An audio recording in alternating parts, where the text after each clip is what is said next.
e voltar de novo, tá bom? Então vamos lá. Hoje nós vamos para o capítulo 3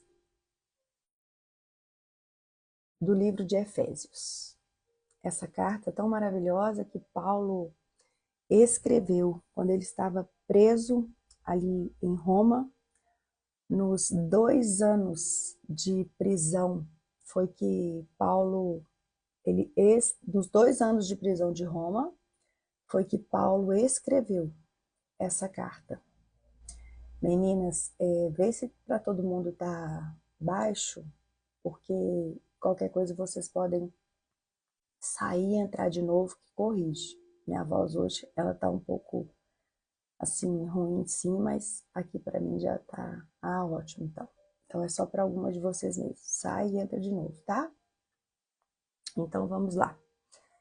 E uma das coisas que me impactou muito, sabe, dessa vez, e que eu nunca tinha sido cravada ao meu coração, porque eu falo que a Bíblia, ela é um livro vivo, ela é eficaz.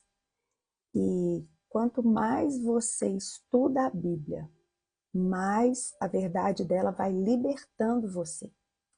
Mais a verdade dela vai fortalecendo o seu interior, o seu espírito, para que você possa viver aquilo que Deus tem para você. E neste tempo que eu tenho estudado novamente o livro de Efésios, uma das coisas que me impactou muito foi a excelência com a qual Paulo escrevia essa carta, mesmo estando preso. Preso numa prisão que não era uma boa prisão. Era uma prisão onde tinha esgoto escorrendo e Paulo, ele não deixou, sabe, o sofrimento dele impedir que ele continuasse exalando do amor que ia abençoar vidas. Assim, acho que ele não imaginava, mas ainda que sem imaginar, ele não deixou as suas prisões fazer com que ele não desse aquilo que Deus tinha dado para ele primeiro. E aqui, nesse livro, ainda hoje vamos terminar o capítulo de número 3. Efésios de 1 a 3 fala de várias maneiras, como Deus nos ama. Como Ele nos chamou, mesmo quando nós estávamos perdidas nos nossos delitos e nos nossos pecados. Como Ele nos cura, como Ele, sabe, tem um amor incondicional por nós. Ele fala assim, gente, quando nós temos a revelação desse amor, não tem como a gente não se render a Ele. A maneira com que Ele nos perdoou, do império de trevas que Ele nos tirou, sabe? É algo assim, uau! E nos capítulos 1 a 3, grita o quanto Deus nos ama. Agora, de 4 a 6, ele começa a falar de quem nós somos e como nós devemos nos portar. Por isso que nós precisamos, tudo que a gente começa, a gente precisa terminar. Por isso que a Bíblia fala que melhor é o fim do que o princípio das coisas. A gente não pode começar, eu sei que as coisas acontecem desse jeito em tudo. As pessoas começam e não terminam, mas nós não somos. Nós não somos deste mundo e nós não podemos nos conformar com este século. Então, nós somos aquelas que começamos e terminamos, porque nós cremos que melhor é o fim do que o princípio das coisas. Então, o que nós podemos tirar disso daqui? O relacionamento com Deus, quando o nosso relacionamento com Deus é algo profundo, a gente vai começar a servi-lo, não porque a gente quer alguma coisa com aquilo que a gente faz. Não, nós não vamos fazer o certo. Gente, escuta isso daqui. Nós não vamos fazer o certo, aquilo que Deus quer que a gente faça, se não for por causa de um relacionamento com Ele. Se em primeiro lugar da nossa vida não estiver o nosso relacionamento com Deus, nós vamos falhar. Nós não vamos avançar.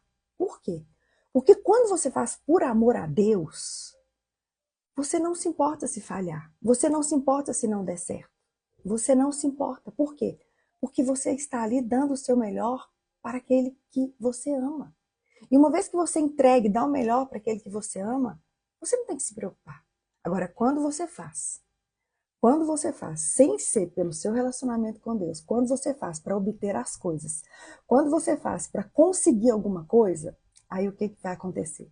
Realmente, você não vai obter tudo que você quer e você não vai obter tudo que você quer. Aí, sabe o que vai acontecer? Você vai ficar frustrada, você vai parar e você não vai perseverar e você não vai vencer até o fim aquilo que Deus te chamou para fazer. Isso é algo muito importante. Então, se o amor de Deus não nos for revelado a ponto, sabe, de termos um grande amor por Ele, de fazer, igual Colossenses 1, se eu não me engano, 23 fala, tudo que você fizer, faça para o Senhor e não para homens. Nós não vamos conseguir. E esse livro, ele fala do mistério da igreja que somos nós. Ou seja, Deus preparou um corpo para Jesus vir, sofrer para morrer por nós, mas Deus também deixou um corpo aqui na terra para que o nome de Jesus fosse glorificado. E se o nosso relacionamento com Deus não vier em primeiro lugar, nós não vamos glorificar o nome de Jesus. Agora, vamos entrar aqui no capítulo 3 de Efésios. Gente, o capítulo 3 de Efésios é tão lindo e nos ensina, ele fala de uma libertação tão grande, mas tão grande, e nós precisamos depender do Espírito Santo de Deus para trazer essa libertação sobre a nossa vida. Nós precisamos dessa libertação. Ele divide praticamente em 2 pontos. Ele fala que o plano de Deus para nós foi revelado e depois ele termina orando para que ele consiga passar ali para os Efésios a grande revelação desse amor. Então vamos lá. Efésios 3, versículo 1, diz assim: quando penso em tudo isso, eu, Paulo, prisioneiro de Cristo Jesus, para o bem de vocês, gentios. Vamos ficar aqui no versículo 1. Veja bem. Paulo fala, quando eu penso em tudo isso. Quando penso em quê? Quando eu penso em quê? Vamos lembrar um pouquinho daquilo que nós lemos no capítulo 2? Paulo está falando assim, ei, quando eu penso que nós estávamos mortos por causa da nossa desobediência, dos nossos pecados, o Senhor veio e Ele nos perdoou. Ele foi tão rico em misericórdia, Ele nos amou tanto que nem os nossos pecados impediu dele nos dar vida com Cristo. E além dele nos perdoar, além dele pagar um preço pelas nossas dívidas, o que ele fez? O que ele fez? Ele nos ressuscitou com Cristo e ainda nos colocou em lugares celestiais. Gente, Paulo fala assim, quando eu penso em tudo isso, meu Deus, quando eu penso que eu fui salvo pela graça, por meio da fé, quando eu penso que eu não precisei fazer nada, que isso foi uma dádiva de Deus. Paulo, ele está falando do capítulo anterior, ei, quando eu penso que antigamente vocês estavam distantes de Deus, mas agora vocês foram trazidos para perto dele por meio de Jesus Cristo. Cristo é a nossa paz. Cristo uniu judeus, gentios, de um só povo. Ele derrubou o muro que separava aquilo ali e fez um só povo. Quando eu penso que Cristo acabou com o sistema da lei, com seus mandamentos, com suas ordenanças, ele promoveu a paz. Quando eu penso que nele fomos escolhidos para ser um templo onde o próprio Deus viria morar, iria viver dentro de nós, para que do seu Espírito a gente pudesse fluir e alcançar outras vidas. É nisso que Paulo está falando.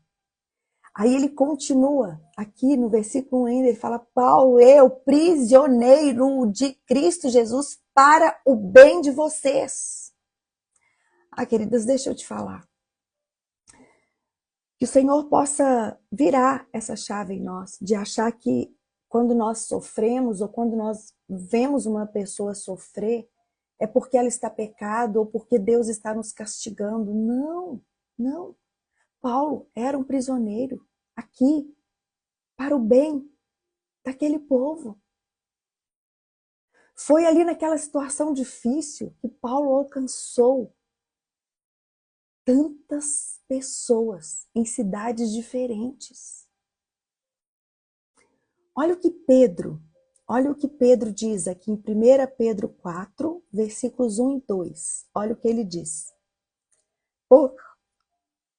Portanto, uma vez que Cristo sofreu fisicamente, armem-se com a mesma atitude que ele teve e estejam também prontos para sofrer. Porque se vocês sofreram fisicamente por Cristo, vocês deixaram o pecado para trás. Vocês não passarão o resto da vida buscando os próprios desejos, mas fazendo a vontade de Deus. 1 Pedro 4, 1 e 2. Queridas, nós precisamos voltar para a palavra. Nós precisamos parar de ficar lembrando, sabe, das coisas que Satanás muitas vezes nos fala: você merece ser feliz, você não merece sofrer. Não, gente, não é bem assim, não. Esse sofrimento na carne muitas vezes vai ser necessário para que a graça e a glória do Filho de Deus se manifeste através de nós, porque nós vivemos num lugar que não é nosso. Nós vivemos numa pátria que não é nossa. Incrível o que Pedro fala. Incrível. Armem-se. Ou seja, se vistam com a mesma atitude que Jesus teve e estejam dispostos a sofrer. Vamos para o versículo 2 agora, de Efésios 3. Vamos ler do 2 até o 5. Tomando por certo, a propósito, que vocês sabem que Deus me deu essa responsabilidade especial de estender sua graça a vocês. Como lhes escrevi anteriormente, em poucas palavras, o próprio Deus revelou esse segredo a mim. Ao lerem o que escrevi, entenderão minha compreensão desse segredo a respeito de Cristo, que não foi revelado às gerações anteriores, mas agora ele foi revelado pelo Espírito aos santos apóstolos e profetas. Vem aqui. Versículo 2. Tomando por certo, a propósito, que vocês sabem que Deus me deu essa responsabilidade de estender a graça a vocês. A vida com Deus não é sobre uma vida de ter direitos. Não. Temos várias promessas já liberadas sobre nós. Mas se você quer tomar posse dessas promessas, você precisa parar de se apegar nos seus direitos que você acha que você tem e assumir as suas responsabilidades. Sabe? O povo de Deus precisa parar de falar que tem direito disso, que tem direito daquilo. Nós precisamos parar de sair dessa linguagem de coach que ensina a ser rico, sabe? Essa linguagem de coach que ensina de coach, né, gente? Essa linguagem de coach lá que ensina tantas coisas totalmente diferentes do que a palavra diz, ainda usa o nome dele. Deixa eu falar uma coisa para vocês. Prestem bastante atenção que eu vou falar para vocês. O Senhor trouxe essa revelação para mim bem recente. Essa versão é NVT, meninas. Olha o que Deus me trouxe essa revelação agora, bem recentemente. Quando você precisa ter excelência quando você escolher as fontes das quais você se alimenta. É claro que você precisa, lógico que você precisa ter fontes de onde você vai se alimentar. Sim, você precisa ter fontes, mas você precisa ter cuidado com essas fontes. E uma das peneiras, eu vou te explicar como que é. Tem pessoas que eu estou percebendo que elas falam muito de Deus, muito de Deus, muito de Deus, muito de Deus. Ah, porque Deus quer ver você isso, Deus quer ver sua felicidade, Deus quer te prosperar, Deus quer isso, Deus quer aquilo. Não, bacana. Agora, sabe o que Deus me revelou? Porque essas pessoas usam muito o nome de Deus? Porque Deus, a palavra Deus remete ao quê? A poder. Mas ele me disse assim, mas filha, preste atenção. As mesmas pessoas que usam o meu nome querendo poder, elas ignoram o meu filho Jesus, que é a expressão exata de quem eu sou.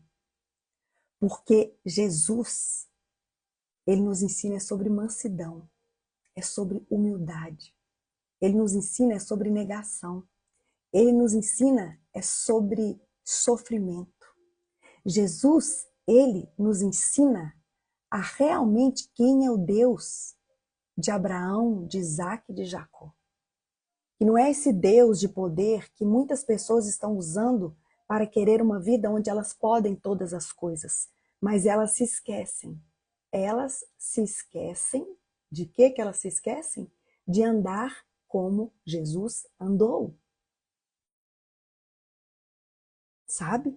Então, o Paulo aqui fala que Deus deu para ele essa responsabilidade olha, uma responsabilidade.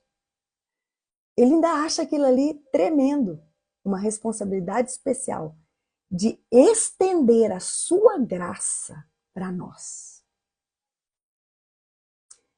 É muito sério quando você recebe algo que não é do céu, mas que é do inferno. Em vez de estender aquilo que Deus colocou dentro de você, você começa a ser um agente do mundo e está longe de ser um agente de Deus. Sabe? Então, o que eu estou te falando aqui? Se você está passando por lutas, se você está passando por dificuldades, para de achar que você tem algum direito. Sabe? Para.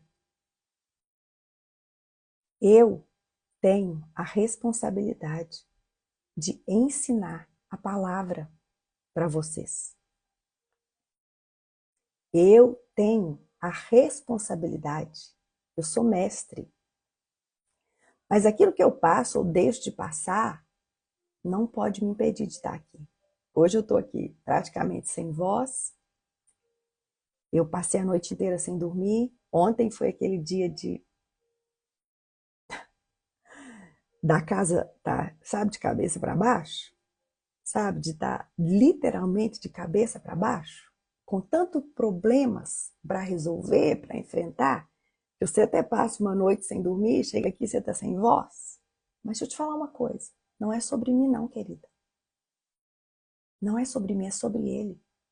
E quando me é revelado a responsabilidade que eu tenho, eu entendo que é na minha fraqueza que a força dele opera com mais excelência ainda.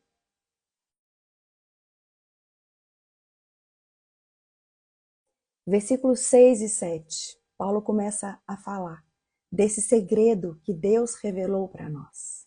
Ele fala assim: e este é o segredo revelado. Tanto os gentios como os judeus que creem nas boas novas participam igualmente das riquezas herdadas pelos filhos de Deus.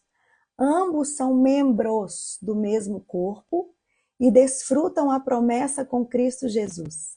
Pela graça e pelo grande poder de Deus, eu recebi o privilégio de servir anunciando essas boas novas.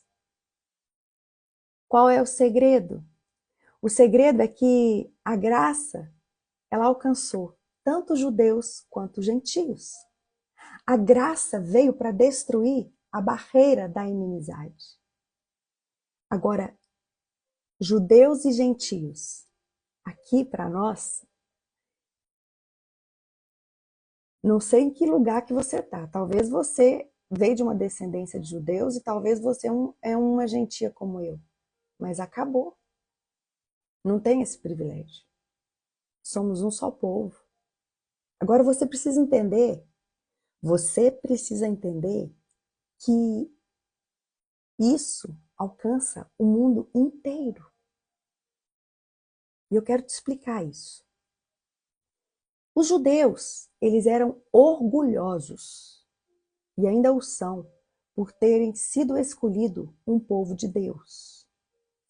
E agora, Paulo, ele diz para eles aqui que o mistério é o seguinte: esse é o mistério, que os gentios também são amados por Deus. Ele ainda nos ensina através daquela parábola ali em Lucas dos trabalhadores da vinha, né? Que ele chama alguns homens para trabalhar ali na vinha e uns chegam de manhã, os outros chegam mais tarde, os outros chegam mais tarde, os outros chegam mais tarde. Tem uns que chegam faltando uma hora para acabar o trabalho, mas quando chega ali no final do dia, todos recebem a mesma quantia.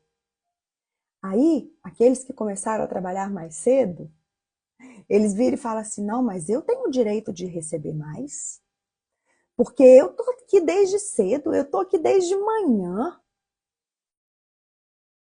Eu tenho o direito. Aí ele fala assim: eu estou te pagando o que eu falei que eu ia te pagar. Tá aqui o que eu te combinei com você. Agora, o que eu quero pagar para o outro, eu pago o que eu quiser. Vamos passar isso para a nossa realidade? Vamos passar isso para a nossa realidade hoje. Vocês vão entender. Imagina uma mulher que nasceu ali, numa família cristã, que veio de uma descendência, né, de avós que já oravam por ela, que desde cedo já ia para a igreja, lia a Bíblia, decorava a Bíblia. Aí, quando foi na juventude dela, conheceu um menino e com ele se casou, foi o primeiro marido, se entregou. Uau, tudo tão lindo, teve um só namorado, casou, filhos, lindo, tudo maravilhoso, lindo. Aí, o que acontece?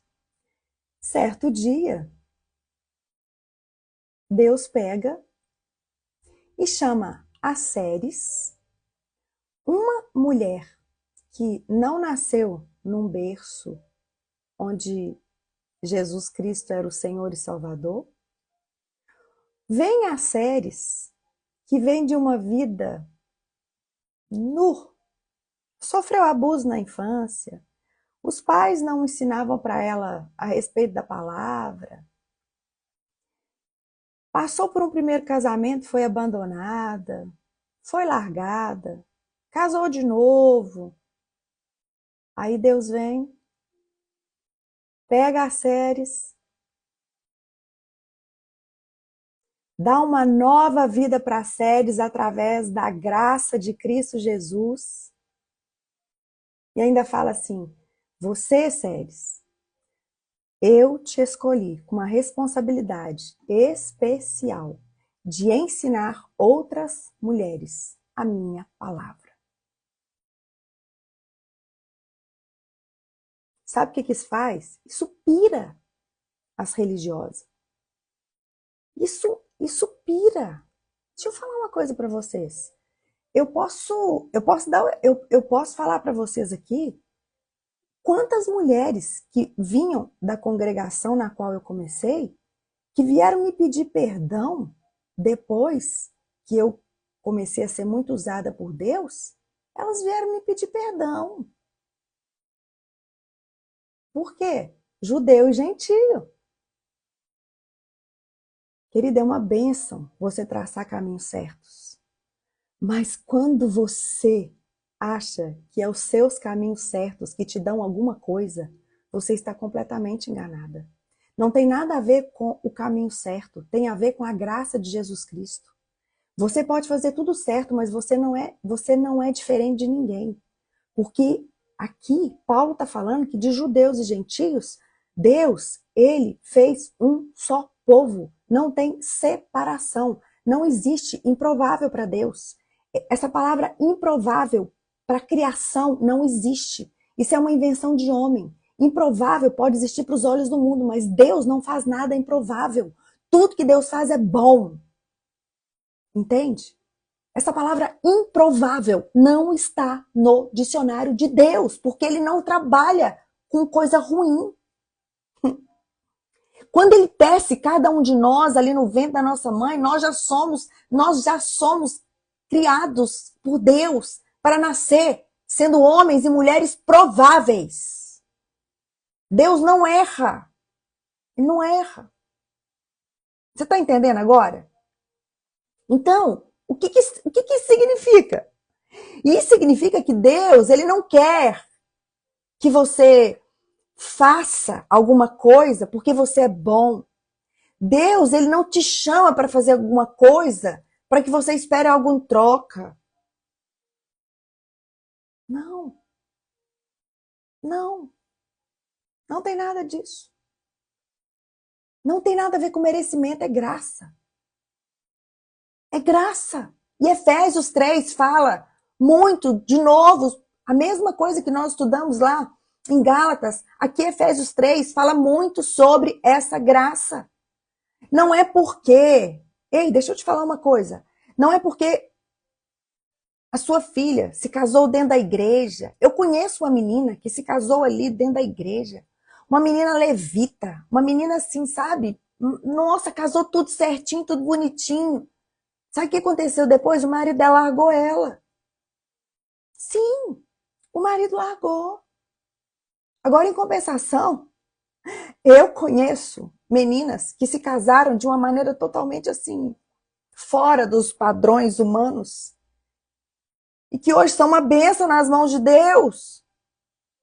Que hoje tanto ela quanto o marido servem a Deus de uma maneira linda, enquanto a outra que fez tudo certinho foi abandonada. E isso pira. Sabe por que isso pira? Isso pira porque as pessoas acham que elas têm algum direito por causa da maneira que elas se portam. Não, querida, não tem nada a ver com a maneira que eu e você se portamos. Tem a ver com a graça, a bondade e a misericórdia de Deus. Não tem nada de bom que você passa que te dá direito a alguma coisa. O que te dá direito a alguma coisa é aquilo que Jesus Cristo fez por você. Quando os religiosos vê a liberdade de fluir, que o Espírito Santo de Deus, sabe? Que o Espírito Santo de Deus, ele flui em pessoas que não eram nada. E agora ele está fluindo. Eles piram. Agora também não tem nada a ver com que você tem que viver errado. Vem cá.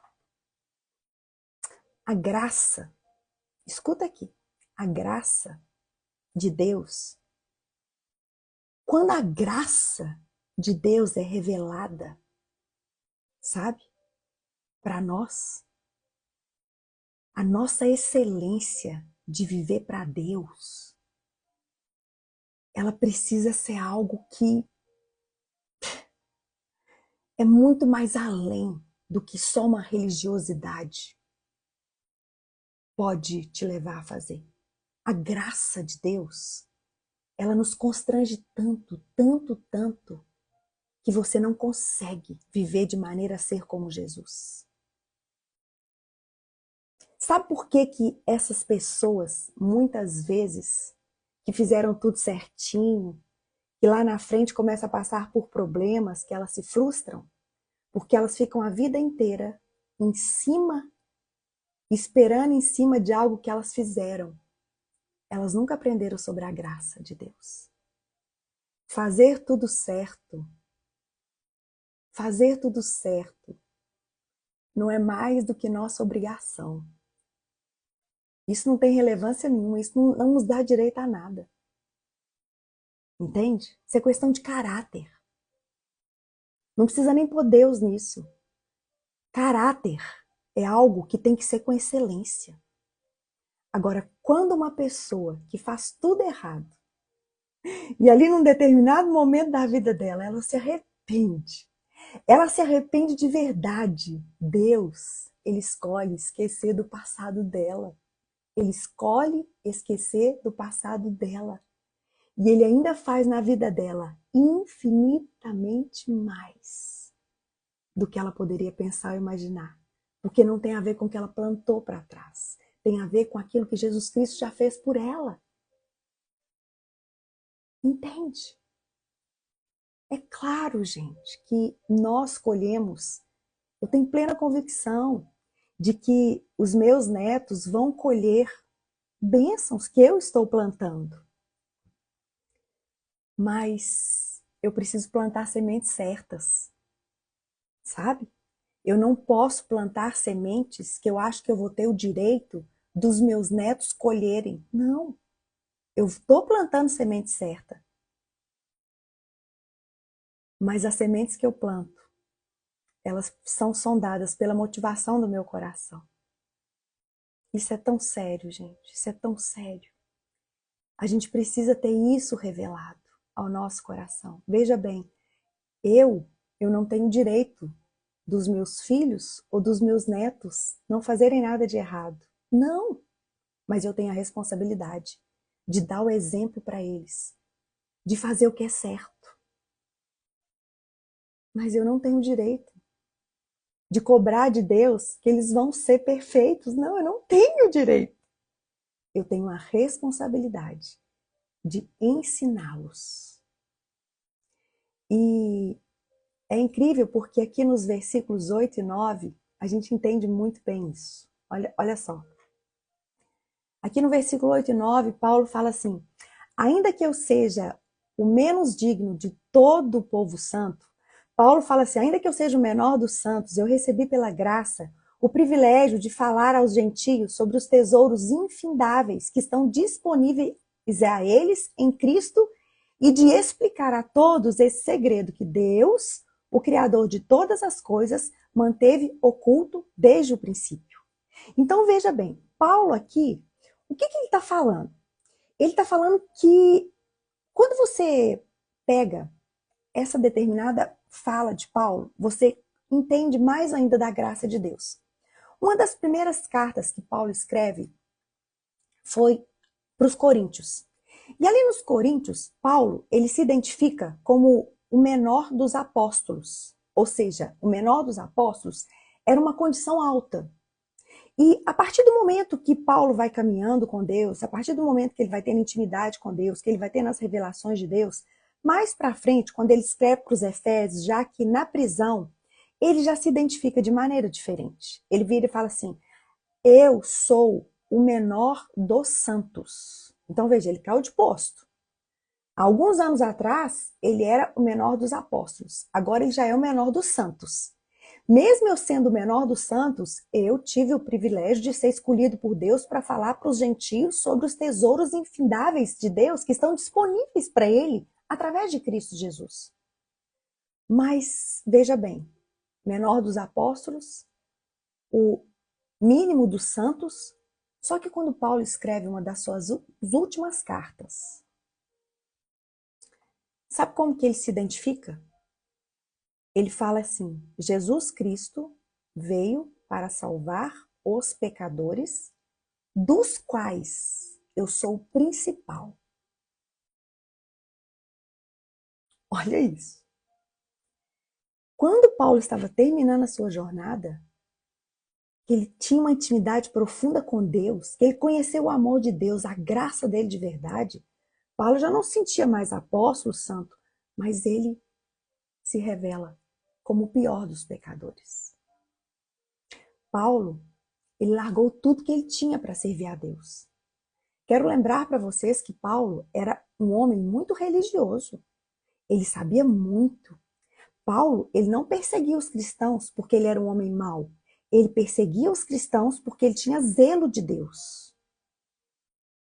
Mas tudo que Paulo sabia, todas as medalhas de Paulo, tudo que Paulo tinha, sabe o que ele fala? Eu considerei tudo como esterco para servir a Cristo, não da maneira do que eu já tinha feito, mas da maneira com a qual ele me chamou para ser. Bacana, né? Forte, né?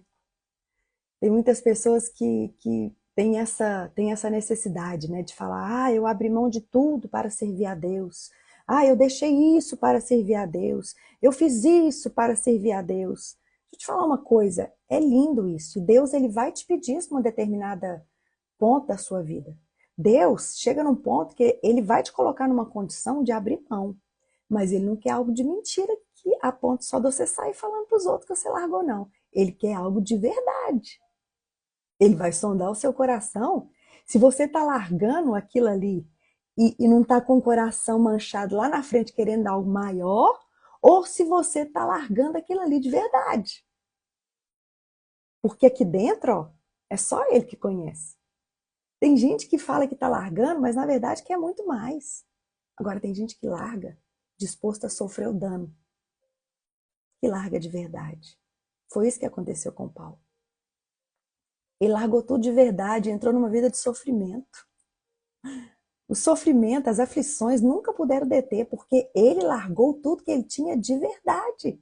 Agora tem gente que larga tudo que tem. Aí lá na frente começa a sofrer. Aí começa a reclamar. Oh Deus, oh céus, eu tinha isso, eu tô assado. Que evangelho é esse, gente? Que evangelho é esse que você larga uma coisa, mas na verdade você quer algo muito melhor? Que você larga isso, mas na verdade você não se satisfaz com a graça e com a presença. Mas no seu coração você está sempre querendo mais, mais, mais, mais. Que evangelho é esse? Deixa eu te falar. Versículos 10 e 11, Paulo diz assim: o plano de Deus era mostrar a todos os governantes e autoridades nos domínios celestiais. Aqui o que Paulo está falando? O plano de Deus era mostrar para os principados e potestades que atuam nos domínios celestiais, por meio da igreja, as muitas formas da sabedoria de Deus. Esse era seu propósito eterno, que ele realizou por meio de Cristo Jesus, nosso Senhor. Deixa eu te falar uma coisa, o propósito de Deus era mostrar para o diabo que o diabo não ia gerar nos filhos de Deus aquele desejo de ter as coisas do mundo, mas Deus, ele iria dar sabedoria para a igreja querer fazer a vontade de Deus e não aquilo que o mundo tinha para oferecer. O plano de Deus era mostrar para os principados e potestades que Deus ainda iria levantar uma igreja, ia dar sabedoria para ela. E através dessa igreja, ela iria levar outras pessoas a conhecerem Deus de fato e de verdade através de Jesus Cristo. Deixa eu te falar algo.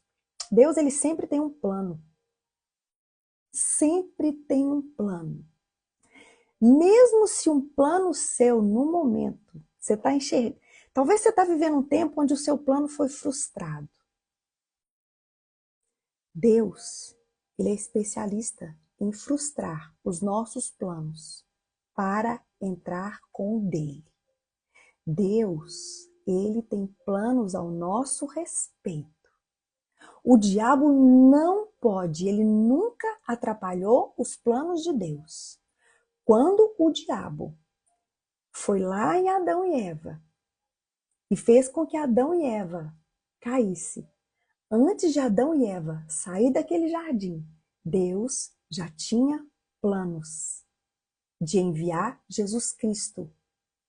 Vocês se lembram que a serpente ia morder o calcanhar da mulher e a mulher ia esmagar a cabeça da serpente?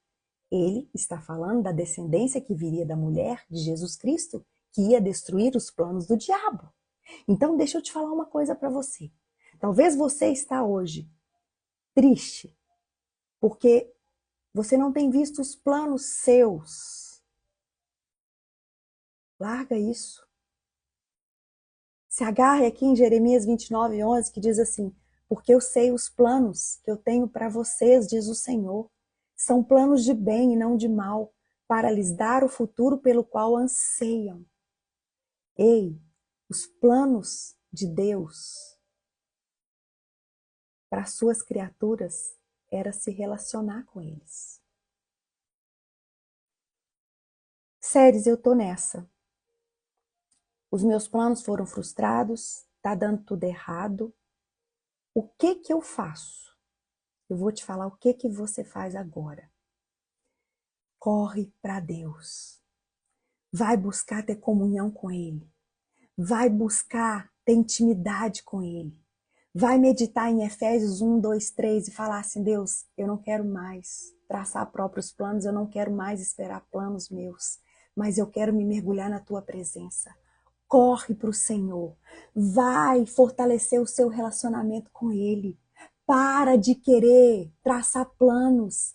Corre para Deus, porque tudo na sua vida não vai fluir a partir dos seus planos, vai fluir através do seu relacionamento com Deus. Para de gastar força, querida. Para. Tudo na nossa vida vai fluir através do nosso relacionamento com Deus. Aqui no versículo 13, nos mostra isso. Olha assim: por meio da fé em Cristo Jesus, agora nós, com ousadia e confiança, nós temos acesso à presença de Deus. Você tem acesso à presença de Deus e a presença dele te basta. É na presença dele que você vai encontrar graça para levantar de novo, para prosseguir, para se erguer. É na presença dele que você vai encontrar graça para saber que você é amada, que você é especial, que as circunstâncias, elas não definem quem você é. Portanto, Paulo vira para eles e fala assim: portanto, eu peço que vocês não desanimem por causa das minhas provações. É por vocês que eu sofro. A honra é de vocês. Eu não sei que porta tem fechado para você, querida, mas eu posso te falar algo. Existe uma porta que nunca se fecha para você. É a porta da presença de Deus. E talvez se você não entrar para essa porta, você não vai encontrar nenhuma outra porta para entrar. Se você não entrar primeiro para a porta da presença, dificilmente outras portas vão se abrir para você. E aqui no versículo 13, termina Paulo falando dessa revelação.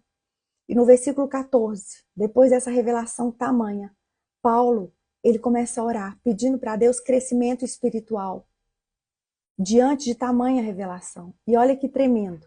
Aqui o versículo 14 é a mesma coisa do versículo 1. Paulo fala assim: quando eu penso em tudo isso, eu caio de joelhos e eu oro a Deus, o Criador de todas as coisas. Vê, olha que bacana. Quando eu penso em tudo isso, eu caio de joelhos e vou falar com Deus. Olha o segredo. Duas coisas importantes aqui. Quando pensa em tudo isso, deixa eu te falar uma coisa. O que você está pensando? O que está aqui, ó, no seu pensamento? Que tipo de pensamento que você está deixando entrar? Que você está deixando ficar aqui, ó, na sua mente? Porque Paulo começou aqui o capítulo 3 de Efésios trazendo a memória dele, pensando em tudo que Deus tem feito por nós. Aqui ele continua falando, meu Deus, quando eu penso em tudo isso, quando eu penso nessa graça que nos foi revelada, quando eu penso nesse amor, quando eu penso que Deus não faz acepção de pessoas, que independente de onde você nasceu, Deus ele te pega e te coloca como um só corpo. Ele fala, eu caio de joelhos, eu me prostro. Querido, ocupa o seu pensamento com quem Deus é, com a grandeza dele, com o amor dele, com a bondade dele, com a misericórdia dele. Ocupa o seu pensamento com aquilo que Jesus Cristo fez por você e não com as coisas erradas que você já fez. Sabe por quê? Se você não ocupar o seu pensamento com as coisas boas que Jesus fez por você, você vai continuar fazendo coisa errada, coisa errada, coisa errada. E você não vai conseguir ter um verdadeiro arrependimento que te leve para fazer coisas certas.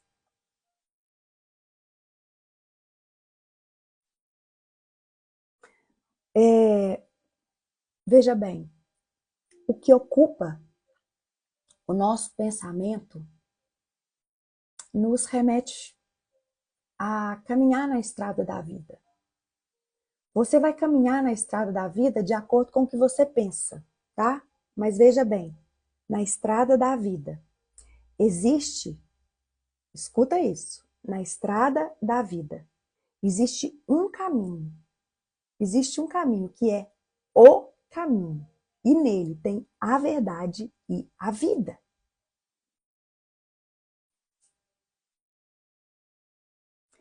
Quando você entende quem te chamou, quando você entende quem te criou, quando você entende o amor dele por você, mesmo no sofrimento, você não limita o que Deus pode fazer na sua vida e nem na vida do seu próximo. Escuta aqui. Por que tem gente que vê Deus abençoando pessoas que, talvez como eu, e que fica cri-cri, que fica doidinho, porque não entendeu o amor de Deus? Não entendeu o amor de Deus e também não ama a Deus. Porque quando nós amamos a Deus, nós entendemos que o coração de Deus bate por vidas. E quando o seu coração também bate por vidas, você não quer que ninguém sofra. Você não quer que ninguém pereça. Como Deus quer fazer infinitamente mais, você também. Não julga as pessoas pelos seus erros, mas você olha para elas sabendo que o sangue de Jesus é poderoso para perdoar aquela pessoa e Deus restaurar a vida dela. E Deus ainda pode fazer com que a glória dessa segunda vida dela seja infinitamente melhor do que a primeira. Agora, quem não conhece a Deus, quem não tem a revelação do amor de Deus, não consegue enxergar assim.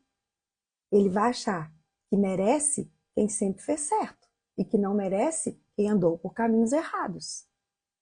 Mas o Senhor, depois que Jesus entra na nossa vida, somos novas criaturas. As coisas velhas se passaram, eis que tudo se fez novo. Deixa eu te falar uma coisa. Olha aqui para mim. Quando você olha para uma pessoa e você não consegue ver nela saída do lamaçal que ela anda, quando você não consegue ver nessa pessoa que ela é passível do amor de Deus, que mesmo ela tendo errado muito, muito, muito, Deus quer perdoar ela e fazer tudo novo na vida dela. Se você não consegue enxergar dessa maneira todas as pessoas, se você ainda olha para uma pessoa e fala assim, nossa, aquela pessoa não tem jeito. Sabe quando você olha para uma pessoa e você olha e fala, não, aquela pessoa não tem jeito? Isso não é ruim para aquela pessoa, isso é ruim para você. Porque as suas palavras não estão sobre aquela pessoa, mas as suas palavras revelam que o seu coração limita o poder e o amor de Deus.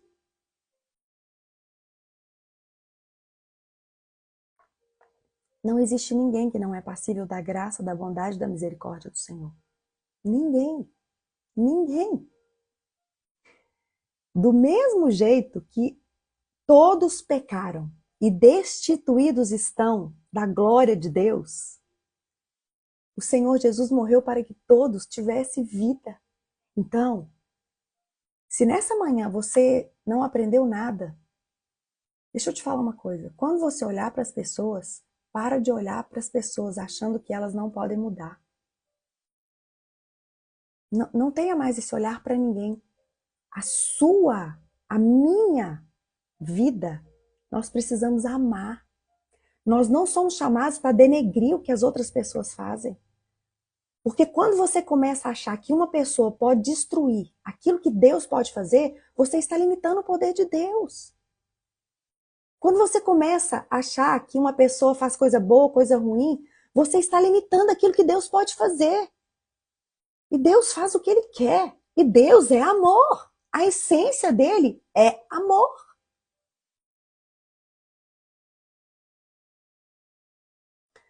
Amados, deixa eu falar algo para vocês de todo o meu coração. Mas de todo o meu coração mesmo.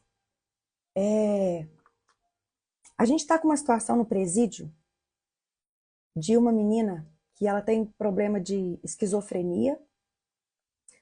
Uma jovem de 24 anos, ela está presa por tentativa de homicídio.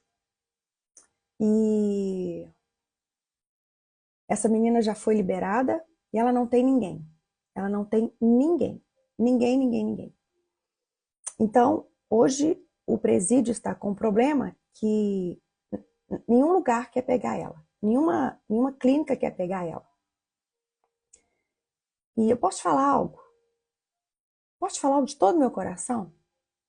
Eu traria essa menina para dentro da minha casa. Se Deus quiser me confiar essa menina, eu trago essa menina para dentro da minha casa. Se Deus falar sério, eu falei com Deus, Deus, se o Senhor quiser me confiar ela, eis-me aqui. Sério, mas ela tentou matar uma pessoa. Ela já endemoniou dentro de uma clínica psiquiátrica. Querido, eu faço o que Deus me manda fazer. Eu não olho o risco que eu corro. Eu obedeço a Deus.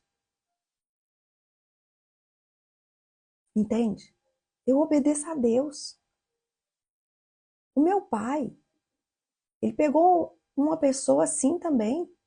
E essa pessoa assim, que meu pai pegou, bem assim, que ninguém queria pegar, morou 26 anos conosco no fundo da minha casa. E ele nunca encostou a mão na gente. Nunca. Ele já quebrou a casa do vizinho. Uma vez ele enfiou uma faca no vigia. Mas ele nunca encostou a mão na gente. Meu pai nunca abriu mão desse homem. Por quê? Porque a gente, sabe o que a gente faz? Quando Deus pede alguma coisa pra gente, a gente olha o lado que vai ser bom. Sabe? Você não crê de fato e de verdade naquilo que Deus te mandou fazer. Você quer aquilo que os seus olhos vai ser bom, aquilo que aos seus olhos vai te dar grandeza, aquilo que aos seus olhos as pessoas vão pensar ou deixar de pensar ao seu respeito. Entende? É isso. Mas isso não é evangelho. Isso é mundo. Você faz para ter alguma coisa. O evangelho não. Você faz porque você ama a Deus e porque Deus fez por você. Porque Deus fez por você. E Paulo continua aqui falando: peço que da riqueza de sua glória o Senhor fortaleça. Ali, né, os Efésios, com poder interior por meio do Espírito Santo. Porque se o Senhor fortalecer eles, Cristo vai habitar no coração deles, à medida que eles confiarem no Senhor. Veja bem. À medida que eles confiarem no Senhor, as suas raízes se aprofundarão em amor e os manterão fortes. Eu também peço que, como convém a todo o povo santo, vocês possam compreender a largura, o comprimento, a altura, a profundidade do amor de Cristo. Que vocês experimentem esse amor, ainda que seja grande demais para ser compreendido. Não, querida, você não pode compreender o amor de Deus. Nem eu posso. Mas nós precisamos experimentar esse amor se a gente quer viver a plenitude do evangelho. Porque, Paulo, se vocês experimentarem esse amor, sabe o que vai acontecer? Vocês serão preenchidos com toda a plenitude de vida e poder que vem de Deus. Olha aqui que bacana. Vocês sabiam que o povo de Efésios era um povo especial. Um povo no qual Paulo escreveu essa carta para eles. Preste atenção, que isso aqui é algo muito lindo. Quando Paulo escreveu essa carta para os Efésios, ele escreveu a carta para um povo que realmente ia manifestar o que é ser igreja na terra. Ia ser o corpo de Cristo nessa terra. Mas, veja bem, Paulo escreveu a primeira carta para os Efésios, mas não tem só uma carta para os Efésios. 2 cartas foram escritas para a igreja de Éfeso. 2 cartas. A primeira carta foi essa carta aqui, onde Paulo fala do amor de Deus, da revelação da sua graça e manda eles andarem em amor. Ou seja, um amor que já estava disponível para ele. Agora, sério, cadê a outra carta para os Efésios? Vai lá em Apocalipse 2, nos versículos de 1 a 7. Aqui em Apocalipse 2, nos versículos de 1 a 7, João escreve outra carta para a igreja de Éfeso.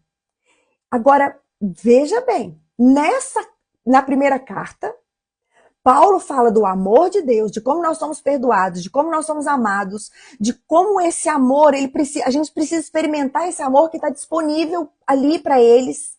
Agora veja bem, nessa segunda carta para a igreja de Éfeso, João adverte a igreja em Éfeso que apesar dela estar fazendo tudo certo, dela ter boas obras, ela perdeu aquilo que sustentava ela. Gente, olha que profundidade isso. Ela perdeu o principal. E ele fala assim, escreva esta carta ao anjo da igreja em Éfeso. Essa é a mensagem daquele que segura na mão direita as 7 estrelas, daquele que anda entre os 7 candelabros de ouro. Aí João vira e fala assim para a igreja, eu sei de tudo que você faz. Eu vi o seu trabalho árduo, eu vi a sua perseverança, eu sei que você não tolera os perversos. Examinou as pretensões dos que se dizem apóstolos, mas não são. Descobriu que eles são mentirosos. Vocês sofreram por meu nome com paciência, sem desistir. Olha que bacana da igreja. Ela fez tudo isso certinho. Mas agora, Jesus vira e fala assim, contudo, eu tenho contra você uma queixa. Que você abandonou o amor que tinha no princípio. Veja até onde você caiu. Arrependa-se e volte a praticar as obras que praticava no início. Sabe, essas são as obras do início que João fala aqui. Sabe quais são as obras que ele praticava no início? São as obras que a igreja não fazia para ter alguma coisa, mas a igreja fazia para manifestar o amor. A igreja fazia para alcançar pessoas. A igreja não fazia para ter dinheiro. A igreja não fazia para ser uma grande igreja, para bombar. Mas são as obras que a igreja fazia pelo amor. Pelo nosso amor a Deus. E não por aquilo que Ele podia nos dar em troca. Porque se você não faz as coisas por amor a Deus, mas esperando alguma coisa em troca, se tudo que você faz, igual ele fala aqui, né? Se você trabalha, se você persevera, mas se você não faz para Deus, se você faz esperando recompensa de homens, essa igreja aqui, ela ia entrar em trevas.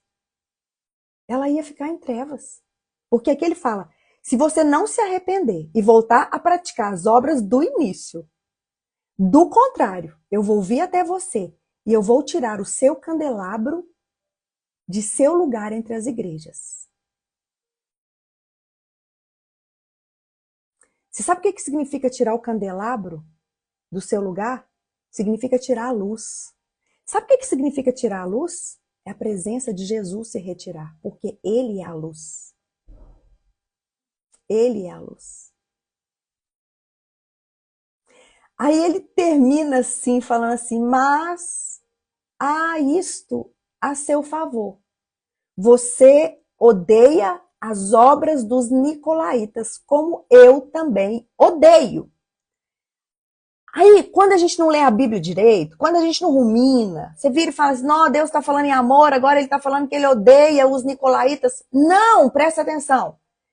Mas há isto a seu favor. Você odeia as obras dos nicolaítas, como eu também odeio. Deus não odeia o povo nicolaíta, Deus odeia as obras que eles fazem. Entendeu? Aqui, ó, Deus, ele nos ensina. Deus não está falando para nós odiarmos as pessoas. Deus está falando para você odiar aquilo que eles fazem. O grupo aqui, que era denominado Nicolaitas, eles participavam de uma seita que eles procuravam difundir ensinos contrários ao evangelho e aos ensinamentos já estabelecidos lá no início da era cristã. O objetivo era corromper as doutrinas das igrejas e perverter os costumes já existentes.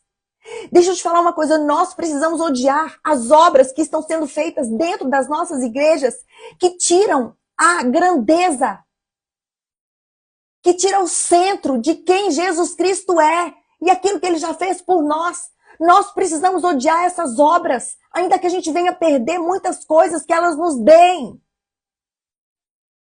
Sabe? Eu odeio a obra dos nicolaítas. Agora não, nós estamos muitas vezes amando o que as pessoas estão ensinando dentro da igreja, porque aquilo ali está trazendo algum bem para nós, está trazendo alguma prosperidade, está trazendo alguma fama, está trazendo alguma glória. Ei, acorda, igreja! Acorda! E aqui no versículo 7 diz, quem tem ouvidos para ouvir, ouça o que o Espírito diz às igrejas. Ao vitorioso eu darei o fruto da árvore da vida que está no paraíso de Deus. Ah, queridas.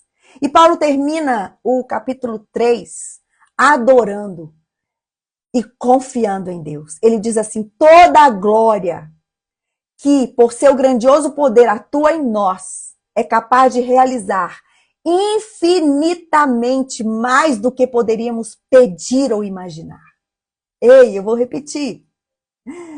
Por seu grandioso poder que atua aqui dentro de nós, ele é capaz de realizar infinitamente mais do que poderíamos pedir ou imaginar.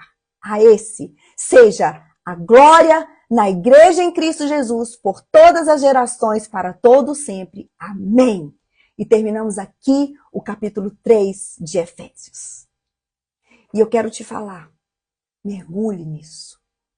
O Senhor trouxe grandes revelações para mim, mas o Senhor também pode trazer grandes revelações para você. O Senhor nos deu um banquete essa manhã, mas se você quiser mais, mais e mais, sabe? Ele vai te dar mais, mais e mais. Você vai ter na medida que você buscar. Amém? E antes de orar, eu quero te pedir, compartilhe. Compartilhe. Printa, compartilhe, chame mulheres para se assentar nessa mesa. Eu preciso de vocês para que esse evangelho, com letra maiúscula, seja ensinado com excelência. Por favor, me ajudem a ensinar esse evangelho. Me ajudem com a legenda a hora que eu postar. Marque uma pessoa, mas me ajuda a levar essa verdade. Porque é essa verdade que produz a vida. E eu espero poder contar com vocês em nome de Jesus, amém? E outra coisa, nessa quinta-feira agora, eu vou estar lançando aqui na nossa igreja o meu livro Lidere Sobre Você. Muitas revelações, muitas revelações. Você pode vir presencial aqui na nossa igreja em Belo Horizonte, mas você também pode estar online com a gente. Para aquelas que vão estar online e para aquelas que estão presencial, a gente vai ter um mimo especial no valor dos livros, tá bom? Para quem está presencial e para quem está online também, ali conosco. Nós vamos ter algo especial para vocês. Então, não percam. Orem pela minha vida, porque realmente esse livro, eu sei que ele vai libertar muitas mulheres. Em nome de Jesus. E se junte a mim, tá bom? Que Deus te abençoe e vamos orar. Pai, obrigada, Jesus. Obrigada, Pai, porque é só pelo Senhor mesmo. É pela tua graça, é pela tua bondade, é pela tua misericórdia. E eu quero te louvar, Pai, por tanta graça, por tanta bondade, por tanta misericórdia e por trazer revelações para nós que nos ensinam aquilo que realmente está no teu coração. Ah, Pai, eu quero abençoar cada mulher dessa mesa pelo poder do nome de Jesus Cristo. Eu quero te pedir, Pai, que todo muro que tem se levantado nas nossas mentes, para que a gente entenda a simplicidade e a pureza do Evangelho, caia por terra agora em nome de Jesus Cristo. Eu quero te pedir, Pai, que essas palavras possam mesmo prescrutar, através do Teu Espírito Santo, a nossa mente, o nosso coração, para que nós possamos ser avivadas para viver um Evangelho de verdade. Não um Evangelho onde nós falamos apenas de um Deus que é poder, mas num Evangelho que nós falamos de Jesus, que é manso e humilde de coração, que ama incondicionalmente. Nós queremos ser de verdade, Pai. Nós queremos ser mulheres que levam essa verdade para nossa casa, que carregam essa verdade para nossa vida, Pai, em nome de Jesus Cristo, Pai. Nós queremos mais de Ti. Obrigada, Senhor, por essa mesa, que esse alimento possa mesmo nos fortalecer, nos fortificar, que esse alimento possa mesmo nos revigorar e que nós possamos mesmo ser achadas, Pai, como filhas especiais do Senhor. Não porque o Senhor faz acepção de pessoas, mas filhas especiais, porque nós amamos o Senhor mais do que outras mulheres, mais do que outras pessoas. E é assim que nós queremos te amar, em nome de Jesus. Beijo no coração de vocês. Mais tarde, nós mandamos ali nas nossas comunidades o PDF